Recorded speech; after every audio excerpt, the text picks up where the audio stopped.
आवाज आ रही है?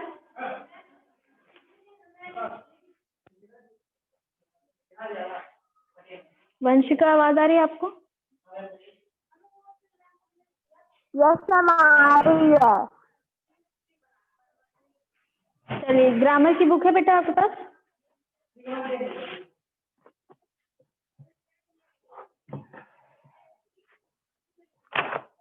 आज हम लोग ग्रामर पढ़ेंगे, निकाल लीजिए। है कि नहीं वंशिका? यस मैम है। चलिए,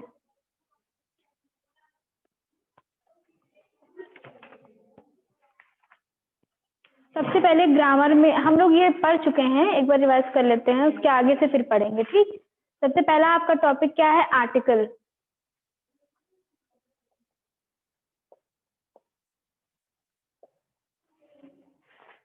तो आर्टिकल में क्या क्या आता है आपको पता है? आर्टिकल कैसे होते हैं? ए, एन और द, है ना? आर्टिकल आपके होते हैं ए, एन और द।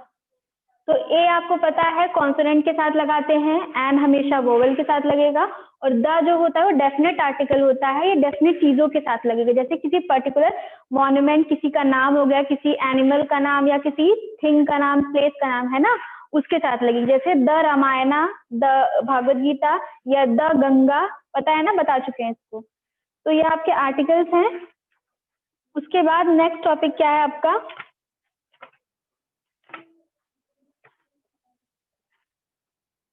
नाउन। नाउन आप सबको पता है, नाउन क्या होता है बताइए? What is the definition of noun?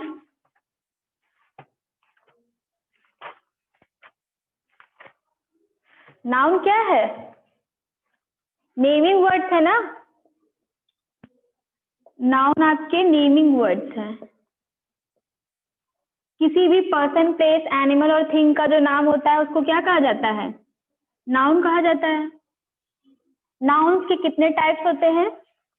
There are 5 types of noun. कौन कौन से? Proper noun, common noun, collective noun, material noun और एब्स्ट्रैक्ट नाउन।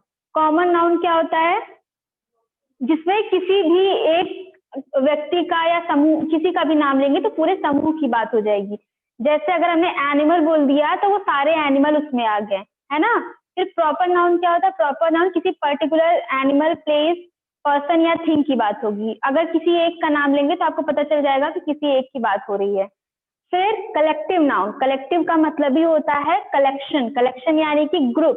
तो जहाँ पे ग्रुप ऑफ पीपल, प्लेसेस या थिंग्स की बात होगी, कई सारे लोगों की बात होगी एक साथ, तो वो कलेक्टिव नाउन में आ जाएगा। मटेरियल नाउन क्या होता है? मटेरियल नाउन में मटेरियल्स की बात होती है, जैसे आयरन, गोल्ड, कॉपर, है ना, डायमंड, ये सारे नाउन की, वुड। तो ऐसे मटेरियल्स की जब बात होगी तो आप समझ जाएंगे कि ये मटेरियल नाउन है। एब्स्ट्रैक्ट नाउन क्या होता है? एब्स्ट्रैक्ट नाउन आपको पता है फीलिंग्स की बात होती है।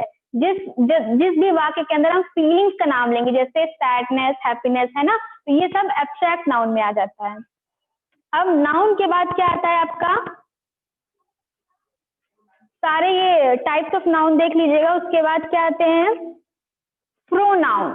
प्रोनाउन आपको पता है क्या होता है? प्रोनाउन होते हैं words that use in the place of noun, है ना। नाउन की जगह पर जो यूज होता है वो प्रोनाउन होता है। जैसे नाउन आपका हो गया राम, श्याम, है ना, ये आपका नाउन हो गया, या गीता, ये नाम है सबके ना, तो ये नाउन हो गया। अब इसको प्रोनाउन में कैसे चेंज करेंगे? ही। राम का क्या हो जाएगा? ही हो जाएगा। गीता का क्या हो जाएगा? शी। और किसी एनिमल या थिंग के लिए या किसी बेबी के लिए अगर प्रोनाउन यूज करेंगे तो हम क्या लिखेंगे? इट, है ना, इट का यूज करते हैं। ये आपके प्रोनाउन हो गए। और प्रोनाउन आपके सिंगुलर भी होते हैं, प्लूरल भी होते हैं। जैसे सिंगुलर में आएगा ही, शी, इट। उसके बाद प्लूरल में क्या आएगा? दे, यू, वी, है ना, ये सारे आपके प्लूरल प्रोनाउन हो गए। अब नेक्स्ट क्या आता है? अब प्रोनाउन के भी टाइप्स हैं। कौन कौन से टाइप्स हैं? देखिए प्रोनाउन के टाइप्स कौन कौन से हैं? Personal pronoun, interrogative pronoun. Interrogative यानी कि क्वेश्चन वर्ड्स आते हैं, व्हेन, व्हाई, व्हिच, व्हाट, है ना। फिर relative pronoun, demonstrative pronoun, distributive pronoun, indefinite pronoun और रेसिप्रोकल प्रोनाउन, इसके बारे में बता चुके हैं, रिवाइज कर लीजिएगा। नेक्स्ट क्या आता है टॉपिक आपका, एडजेक्टिव, द एडजेक्टिव। तो थर्ड टॉपिक है एडजेक्टिव।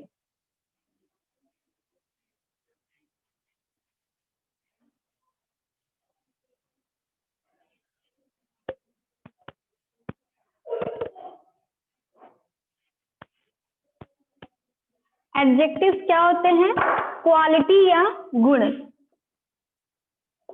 एडजेक्टिव, इसमें आपको नाउन की क्वालिटी पता चलेगी। जैसे Ram is a smart boy, तो राम का जो एडजेक्टिव है वो क्या है, स्मार्ट, है ना। तो जब भी नाउन और प्रोनाउन की क्या है इसमें, देखिए adjective are the category of words that qualify, qualify यानी कि उसका गुण पता चलेगा आपको, और modify the sense of noun and pronouns too. Noun pronoun का आपको एडजेक्टिव में क्वालिटी पता चलेगा या उसको उसकी क्वालिटी को मॉडिफाई किया जाएगा। जैसे हमने आपको बताया Ram is a smart boy या Sita is a tall girl, या आपके एडजेक्टिव्स हैं, ठीक। अब एडजेक्टिव्स में काइंड्स कौन कौन से हैं, काइंड्स ऑफ एडजेक्टिव कौन कौन से हैं, क्वालिटेटिव एडजेक्टिव, है ना, क्वालिटी जिसमें बताई जाती है, क्वांटिटेटिव यानी कि क्वांटिटी बताई जाती है, कम ज्यादा, जैसे मच, लेस, है ना। उसके बाद पोजेसिव एडजेक्टिव, पोजेसिव यानी कि ओनरशिप का पता चलेगा, जैसे माय, ओन, हर, देयर, है ना, ये हो जाएगा। उसके बाद demonstrative pronoun, numeral pronoun, numeral में आपका नंबर्स पता चलेंगे, एम्फेटिक प्रोनाउन, इंटरोगेटिव वही क्वेश्चन वर्ड्स होंगे, और एक्सक्लामेटरी एडजेक्टिव। एक्सक्लामेटरी का मतलब क्या होता है, जहां पे किसी भाव का पता चलेगा, फीलिंग का पता चलेगा, है ना, कोई भावना पता चलेगी, वो है आपका एक्सक्लामेटरी एडजेक्टिव। और उसका एक एक्सक्लेमेशन मार्क भी होता है, ये वाला। अब इसी में आता है आपका डिग्रीज ऑफ कंपैरिजन, ये भी आपको हम बता चुके हैं। डिग्रीज ऑफ कंपैरिजन क्या होते हैं, डिग्रीज ऑफ कंपैरिजन। अब डिग्रीज ऑफ कंपैरिजन में आपकी 3 types of degrees of comparison होती है। पहला कौन सा है आपका, पॉजिटिव, ठीक, पॉजिटिव डिग्री। उसके बाद कंपैरेटिव डिग्री, उसके बाद क्या आता है थर्ड वाला, सुपरलेटिव डिग्री। हाँ, गुड। तो पॉजिटिव डिग्री, कंपैरेटिव डिग्री और सुपरलेटिव डिग्री। अब पॉजिटिव डिग्री क्या होती है, सिंपल एडजेक्टिव। पॉजिटिव डिग्री में आपको सिंपल एडजेक्टिव बताए जाएंगे, जैसे कि आपको हमने बताया एडजेक्टिव क्या होती है, क्वालिटीज होती है ना। तो Rohan is a tall boy, है ना, Rohan is a tall boy. तो अब यहाँ पे पॉजिटिव डिग्री क्या है इसकी, रोहन की, इसमें क्वालिटी क्या पता चल रही है उसकी, टॉल की, वो लंबा है ना। रोहन इज अ, दिख नहीं रहा है क्या, देखिए, Rohan is a tall boy. तो यहाँ पे आपका पॉजिटिव डिग्री है ये, आपको सीधा सीधा एक एडजेक्टिव बता देना है रोहन का, वो क्या है, रोहन टॉल है, लंबा है। अब इसी को अगर हम कंपेयर करेंगे, तो कंपेयर जब करते हैं तो कंपैरिजन करते समय हम 2 लोगों का कंपैरिजन करेंगे। कंपेयर तो करेगा तभी ना इंसान जब कोई दूसरा भी होगा साथ में। तो क्या लिखेंगे, अब कंपैरेटिव डिग्री में क्या आता है, देन, देन का यूज किया जाता है। जैसे Sita is more beautiful than the Gita, Sita is more beautiful than Gita. या फिर रोहन is taller, है ना, Rohan is taller than Shyam, है ना, Mohan is taller than Shyam. तो यहाँ पे जो देन है ये आपको बताएगा कि ये इन दोनों का कंपैरिजन किया जा रहा है। किसका किसका कंपैरिजन किया जा रहा है, रोहन से श्याम का, ठीक। अब सुपरलेटिव डिग्री का एक एग्जांपल बताओ, कौन बताएगा, शबीर। पॉजिटिव डिग्री में हमने रोहन को टॉल बोल दिया, सुपर कंपैरेटिव में हमने कंपेयर कर दिया। हाँ ma'am Raj is more taller than Rohan. नहीं बेटा, नहीं देन अगर लगा है, मोर लगा है, यानी कि वो आप कंपेयर कर रहे हो। देन हमने बताया देन का यूज कंपेयर करने के लिए कंपैरेटिव डिग्री में किया जाएगा। लेकिन अगर हम सुपरलेटिव डिग्री की बात करते हैं तो हम क्या लिखेंगे? Rohan is tallest boy in the class. तो ये आपका सुपरलेटिव डिग्री का एग्जाम्पल हो गया। Rohan is the tallest boy in the class, पूरे ग्रुप से उसको ऊपर बताया जाएगा, समझ रहे हो? पॉजिटिव में आपने सिर्फ उसकी एक एडजेक्टिव बता दिया, क्वालिटी बता दिया कि वो टॉल है, लेकिन कंपेयर करते समय आपने क्या कर दिया?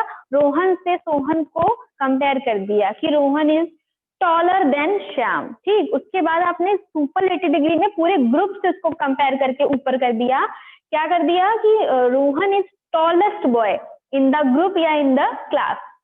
समझ रहे हो? ये थी आपकी डिग्रीज ऑफ कंपैरिजन। ये सारी चीजें पढ़ी हुई हैं, इसको सबको रिवाइज करिए आप लोग। सिर्फ घर में बैठे नहीं रहना है, इसको पढ़ते रहना है, ग्रामर की प्रैक्टिस करते रहनी है। अब इसके बाद नेक्स्ट टॉपिक कौन सा है वंशिका, बताओ बुक में?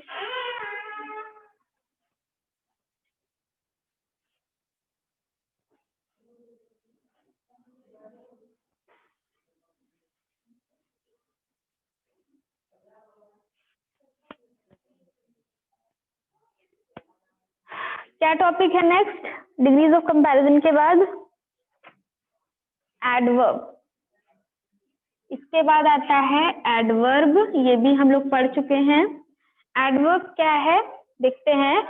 वर्ड्स दैट क्वालिफाई और मॉडिफाई अ वर्ब। आपको पता है वर्ब क्या है? वर्ब आपकी क्रियाएं हैं जो आपके एक्शन वर्ड्स हैं। तो वर्ड्स दैट क्वालिफाई और मॉडिफाई अ वर्ब, किसी वर्ब की क्वालिटी को और एनहांस करते हैं, उसको और मॉडिफाई कर देते हैं वो वर्ड। और एडजेक्टिव और another adverb are termed as adverb. ऐसे वर्ड जो किसी भी वर्ब या एडजेक्टिव को और ज्यादा मॉडिफाई कर देते हैं, उसके बारे में और जानकारी दे देते हैं हमें, तो उनको क्या कहा जाता है? एडवर्ब कहा जाता है। जैसे हाँ, दिस स्टोरी, अगर हम कहते हैं कि दिस स्टोरी इज इंटरेस्टिंग, अगर हमने कहा कि दिस स्टोरी इज इंटरेस्टिंग, तो यहाँ स्टोरी की क्वालिटी क्या पता चल रही है हमें? इंटरेस्टिंग है। स्टोरी का एडजेक्टिव क्या पता चला हमें? कि वो इंटरेस्टिंग है। लेकिन अगर हमको इसमें एडवर्ब ऐड करना है, एडवर्ब कैसे हम ऐड करेंगे? This story is very interesting, है ना? This story is very interesting. तो हमें यहाँ पे जो एडजेक्टिव था उसकी हमें और क्वालिटी पता चली ना, उसको हमने मॉडिफाई कर दिया। कैसे कर दिया? वेरी लगाकर।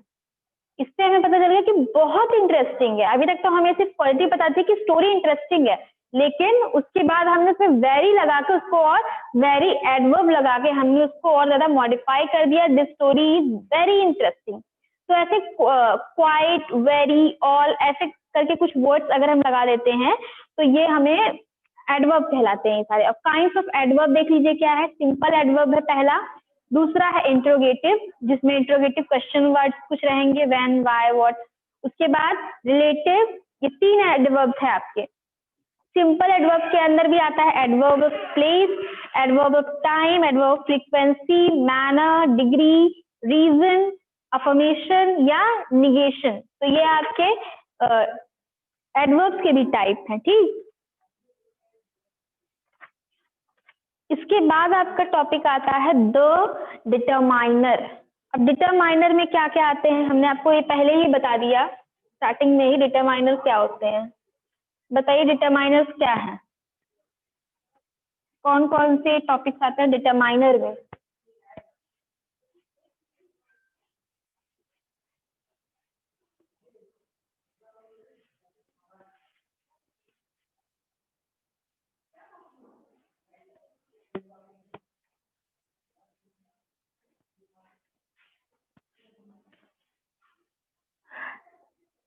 The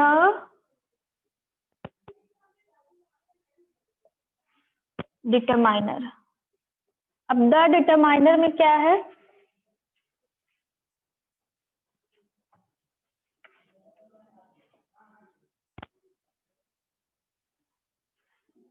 Determiners are a class of words which always occur with noun. हमेशा ये noun के साथ लगे हुए होते हैं. They serve to determine its number and identities. या they precede the noun. अब देखिए क्या noun के साथ कैसे लगाते हैं. There are three kinds of determiners. तीन types of determiners है. कौन कौन से? Central, pre-determiners और post determiner. पहला तो central है, दूसरा pre है और तीसरा क्या है? Post है. अब सेंट्रल डिटरमाइनर क्या है? The central determiner consist of the definite article the. जो सेंट्रल जो डिटरमाइनर है उसमें कौन सा आर्टिकल आता है? द। आपको पता है द एक डेफिनेट आर्टिकल है। डेफिनेट का मतलब किसी पर्टिकुलर चीज के साथ लगता है, पर्टिकुलर पीपल, प्लेस, एनिमल या थिंग के साथ लगता है। जैसे the pen, the cup, the fun, या अगर द लगा देते हैं तो आपको पता चल जाएगा कि किसी पर्टिकुलर चीज की बात हो रही, किसी पर्टिकुलर व्यक्ति की या किसी थिंग की या किसी प्लेस की बात हो रही है। अब इसका यूज कैसे करते हैं? The Indians live in India. The Indians, आपको पता है अगर इंडियंस बोलेंगे तो वो एक ही इंडियन है, उसी की बात हो रही है। तो ये डेफिनेट आर्टिकल का एक एग्जाम्पल है। The Himalayas, the Everest, the Ganga, है ना, पता है ना। उसके बाद देखिए कौन सा आर्टिकल आता है? Uses of indefinite article. अब डेफिनेट आर्टिकल आपका द था, इनडेफिनेट आर्टिकल कौन कौन से हैं आपको पता है? ए और एन, ये आपके इनडेफिनेट आर्टिकल है। ए आता है आपका कॉन्सोनेंट के साथ और एन हमेशा आता है किसके साथ? वोवेल के साथ। जैसे his father is a doctor या she hopes to be a teacher, a doctor, है ना। उसके बाद एन का यूज हम कैसे करते हैं? एन एप्पल और एन ऑरेंज, है ना, ऐसे हम एन का यूज करते हैं। अब प्री डिटरमाइनर्स क्या है? देखिए words which can be use before the central determiner in the noun. अब सेंट्रल डिटरमाइनर के पहले, नाउन में सेंट्रल डिटरमाइनर के पहले जो यूज करते हैं वो आपके प्री का मतलब ही होता है पहले। जैसे ऑल द पीपल या both the books, half the silver. जैसे three, double, three times etcetera are multiple for example, है ना। अब पोस्ट डिटरमाइनर क्या है? पोस्ट यानी कि बाद में। जैसे words in the noun phrase which follow central determiner but precede adjective are known as post determiner. उनको क्या कहा जाता है? Post determiner. जैसे 1, 2, 3 ये सारे आपके हैं। जैसे my 2 dogs, my 50 horses, the first boy, the next girl, ऐसे होता है। ठीक, अब आते हैं वर्ब पर। वर्ब आप सबको पता है, वर्ब होता है क्रिया यानी कि एक्शन। और ये याद रखिएगा हमेशा कि जो क्रिया होती है, जो वर्ब होता है, वो सिर्फ चलना, दौड़ना या बोलना ऐसा ही नहीं होता है। वर्ब अगर हम कुछ थिंक कर रहे हैं, अगर हम बैठे हुए हैं लेकिन हम किसी चीज के बारे में सोच रहे हैं, वो भी हमारा एक तरह की क्रिया ही कहलाएगा, वो भी वर्ब ही कहलाएगा। तो ये सारे जो एक्शन वर्ड्स हैं इनको वर्ब कहा गया है। और इनके भी कई टाइप्स हैं, 4 टाइप्स है। There are 4 types of verbs. कौन कौन से? Basis of role play, basis of object, basis of strength, basis of changeability. इन सब के आधार पर वर्ब होते हैं। इसके बाद क्या आता है? इसमें देख लीजिएगा नाउन, हाँ, फिनाइट और नॉन फिनाइट वर्ब्स भी आते हैं।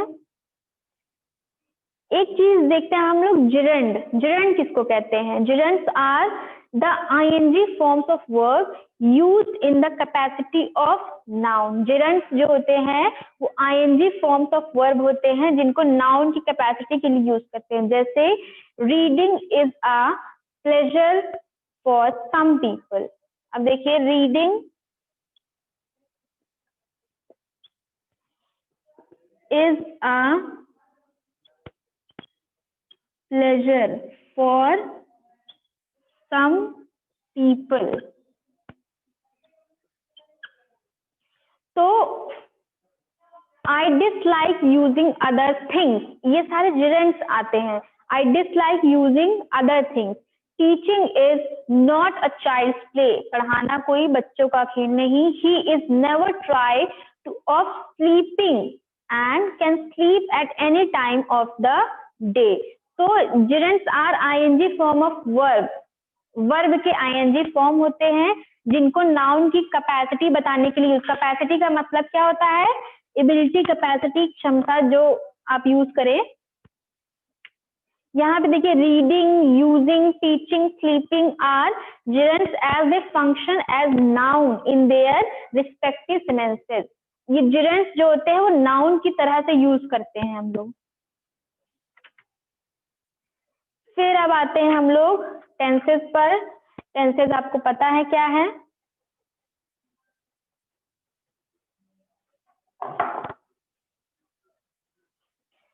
आपका नेक्स्ट टॉपिक है टेंसेस।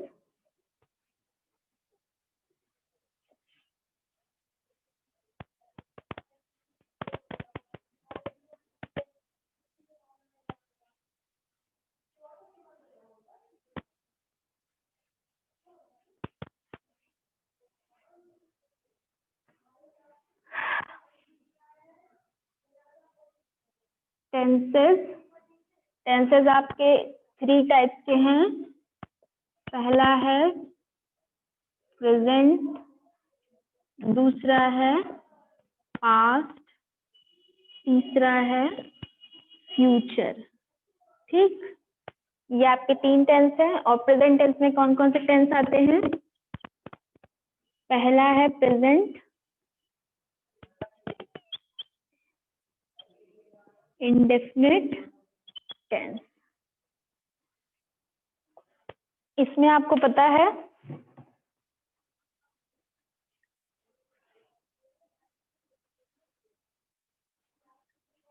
प्रेजेंट इंडेफिनिट टेंस में क्या होता है?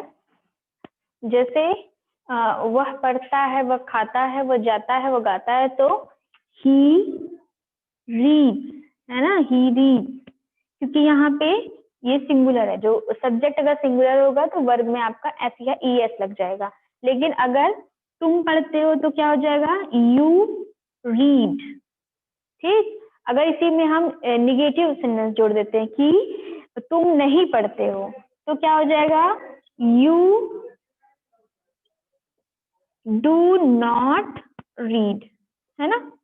फिर अगर इसको सिंगुलर के साथ करेंगे तो ये वह नहीं पढ़ता है तो ही डज नॉट रीड। ठीक, अब इसी को इंटरोगेटिव करेंगे तो क्या होगा? क्या तुम पढ़ते हो? तो डज, सॉरी, डू। सिंगुलर के साथ हमेशा डज लगेगा और प्लूरल के साथ हमेशा डू लगेगा। तो डज ही रीड, है ना। और तुम क्यों पढ़ते हो? तो वाई डू यू रीड। ठीक, ये आपके इंट्रोगेटिव सेंटेंस हो गए। अब यहाँ पर देखिए, देखने वाली क्या बात है, ये जो वाई है ये आगे क्वेश्चन वर्ड यहाँ पे यूज किया गया है, यहाँ पे क्वेश्चन वर्ड यूज नहीं किया गया। क्यों? क्योंकि यहाँ पर क्या था, जो पूछा क्या गया था, क्या तुम पढ़ते हो। तो पहले अगर क्वेश्चन हमने पूछ लिया है तो ट्रांसलेट करते समय हम क्वेश्चन वर्ड नहीं डालेंगे। लेकिन अगर ये क्वेश्चन वर्ड बीच में आता है कि तुम क्यों पढ़ते हो, तो ये आपका क्वेश्चन वर्ड जो है ये यहाँ पे ट्रांसलेट करते समय वापस आ जाएगा। ठीक, ये आपका हो गया प्रेजेंट इंडेफिनिट टेंस। उसके बाद आता है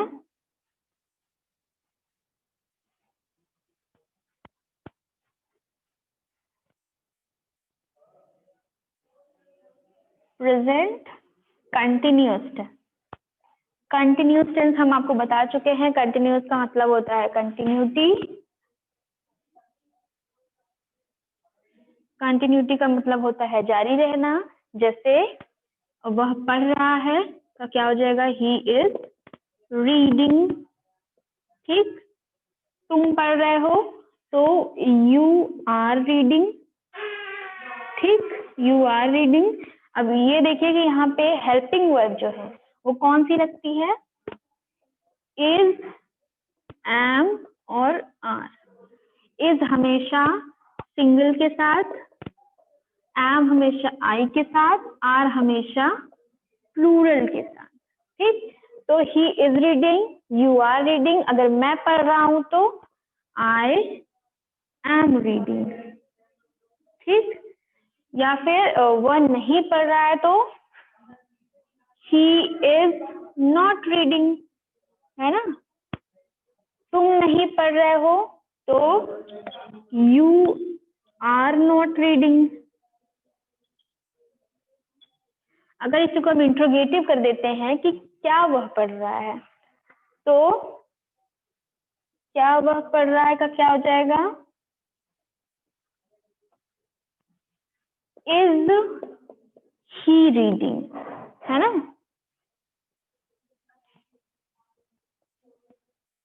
इज ही रीडिंग।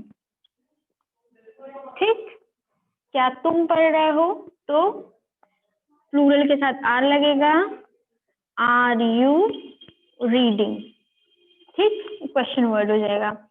अब क्वेश्चन वर्ड के साथ अगर हम लिखते हैं तो कि तुम क्यों पढ़ रहे हो, है ना, तुम क्यों पढ़ रहे हो का क्या हो जाएगा,